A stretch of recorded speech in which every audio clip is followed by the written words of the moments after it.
Hello everybody, Brad here with Scotchman Industries. We're going to take a look at a new model for us. It's not really a new model, but we just added some features to an older model of ours.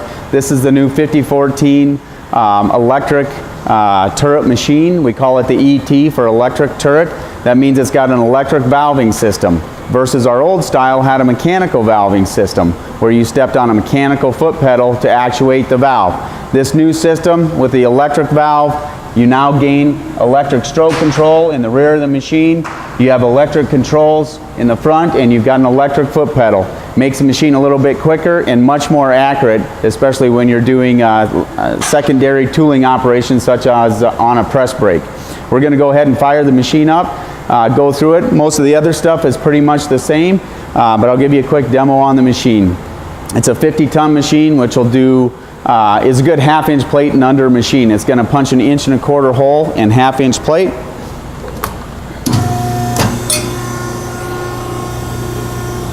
And of course, Scotchman's makes all of our own punches and dies, all of our own tooling.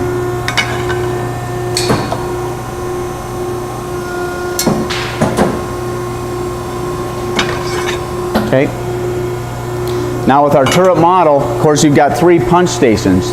So when you change from one to the other, it's simply a flip of the lever, rotate your head to the next desired station, lock it in, and that's your change out time. Very, very quick.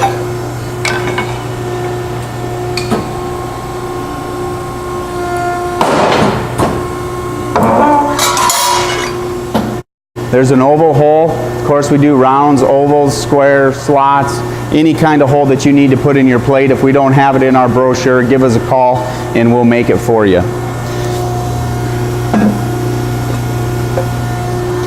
Rotate the head over to our 3rd station.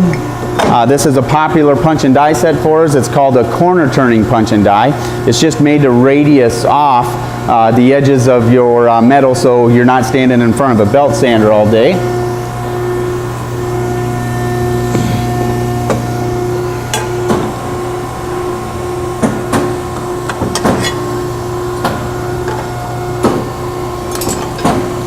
Okay, and that's how quick it is to nibble off or round off or radius off the edges of your corners. Now we go ahead and put the punch station back in the center position, and we go down to our rectangular notcher, which has a 3/8 capacity on a 50-ton machine. This is very handy. I'm going to make a butt joint right now for an angle shear frame, but literally however you stick your material in there, this is going to nibble it off for you. And our notcher is binded on each side with wear plates. It does not allow the beam to flex at all, so you can do jobs like this without any worry about side loading your tool.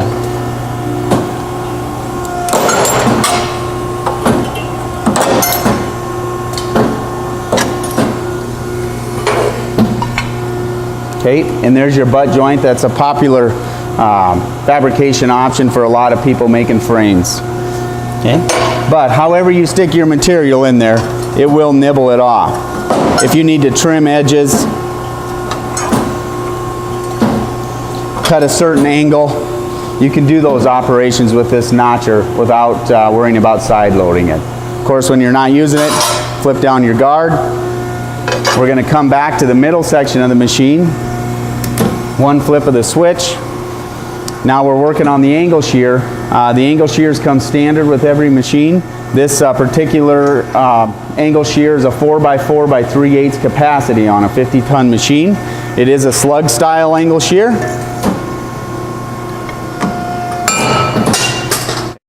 One nice feature is you can also miter on this angle shear.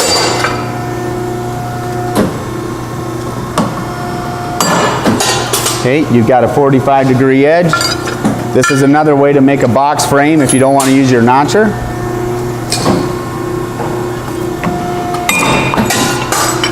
There's the piece we cut. We'll miter the other direction.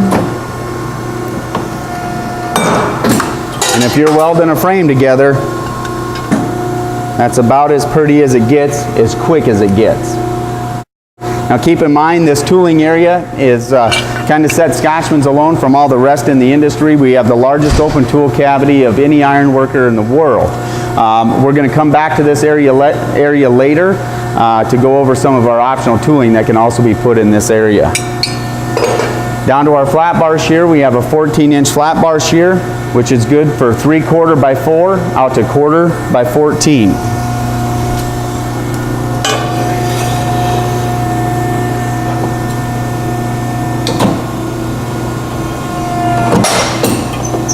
Okay. 3/8 by 6 plate cuts it with no problem.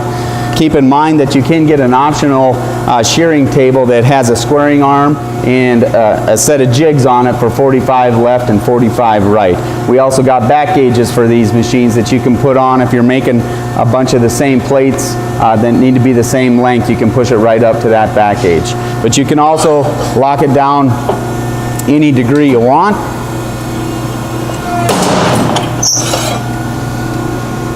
And make your gusset brackets that way. The nice feature with this machine with the electric stroke control is it's so easy to set your stroke just above and just below your material that if you're doing production runs of something like this, you can maximize your time and increase your efficiency. All right, here we are again at the tool table area again. We got another tool in here that's very popular in the fencing industry. This is what we call our Picket tool. We're going to do some samples, but your finished product is the top of a picket fence. This particular tool is going to smash and trim the material. We make these dies for 1/2 inch, 3/4 inch, or 1 inch material. As always with tooling in the tool table, we're going to set our stroke for our tooling to increase efficiency.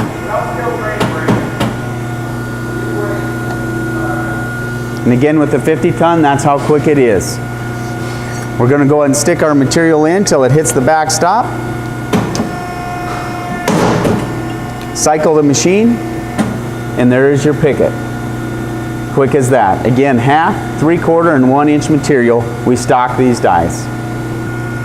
Now we've got our pipe notcher mounted in our tool table area.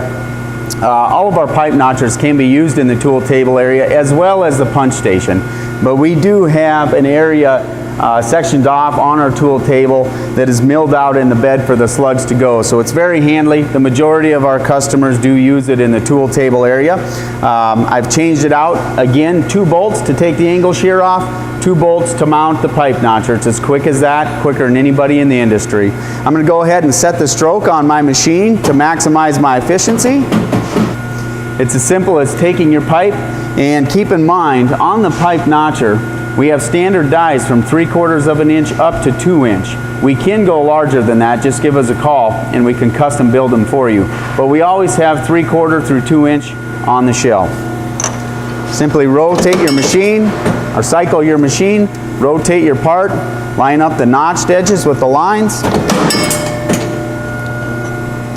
And there you have your perfect saddle, easy to weld. We'll do that one more time.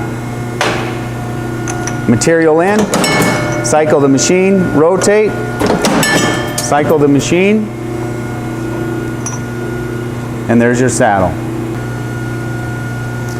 Okay, now we're back up to the tool table area of our iron worker. We've got a 12-inch press brake up in the tool table area right now. It does have the front table with squaring arm and the back gauge hooked onto this press brake. By utilizing these 2 features, you can get your material aligned in the tooling correctly and your distance the same if you need to make the same brackets over and over again. I'll demonstrate here quickly.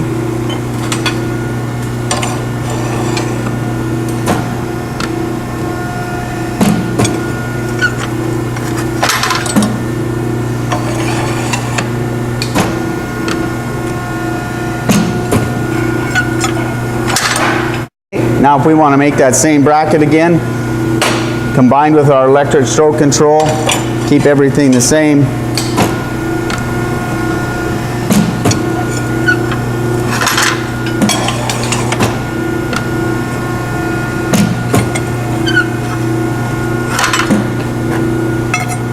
And there's your brackets. One thing you can also do with this press brake, and you can get either an 8-inch or a 12-inch press brake for the tool table area on this machine, but you can also step bend with it as well. I'll demonstrate that now.